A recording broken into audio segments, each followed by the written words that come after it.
I saw Disappear to America. Oh, you did? Yeah, oh, with wow. the dog. Yes. I always think it's helpful when they bring a little dog.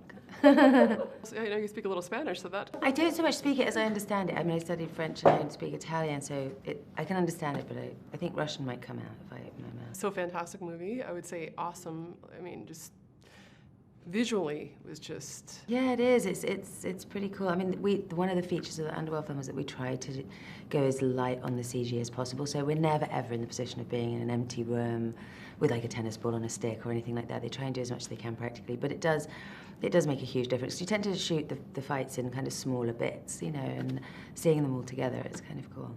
I was reading the set took weeks to build and... Yeah, I mean, I think we were pretty lucky because obviously we filmed most of it in the Czech Republic, and so there are so many locations that were just sort of perfect as they were, whether they were castles or caves or all of that stuff. Obviously we had to build the ice ourselves because you can't rely on that element staying the same. But all the castles and interiors were real, which was cool. So how would you say number 5 is just different from all the others? What's the main thing for you? I think the thing is that the stakes are much, you know, the highest they've been, and probably Celine's the most sort of emotionally connected that she's ever been.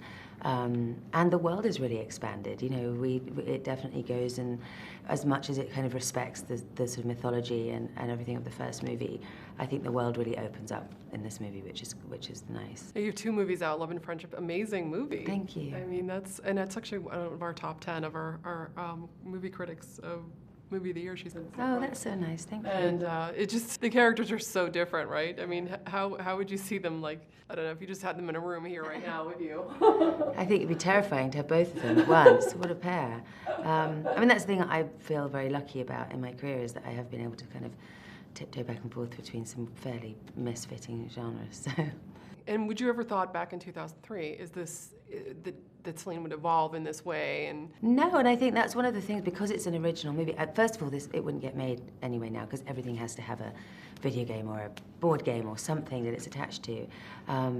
So there was no real map for it. And also, I was expecting to be fired the first week. I'd never done anything like this. It's not at all my speed of thing. And so it's kind of wild that I got to do 4 of them. Was it cool working with a female director for the? Because I know that's a cool little twist. Yeah, it is. And my very first job ever, the first job I ever did, which was a really short movie, was a female director. And I think I had thought that would be, you know, coming up a lot more often than it has in my career, sadly. But it does feel appropriate, I think, that, you know, 5th one in a franchise, it's led by a woman. It's about time to have a female director. Yeah. The shape-shifting, all that is just must be so, I don't know, it must be a fun project. Just kind of like, that's one of those ones that you just don't really know how it's going to come out until the movie's cut together, because, you know, when you're shooting that, it's fairly prosaic. You just want somebody standing there and then they kind of wander off for a cup of tea and a biscuit and you do another take. So it looks cooler in the movie than it does in real life, for sure. Well, thank you so much. Enjoy the rest of your time in Miami. Thank you very much.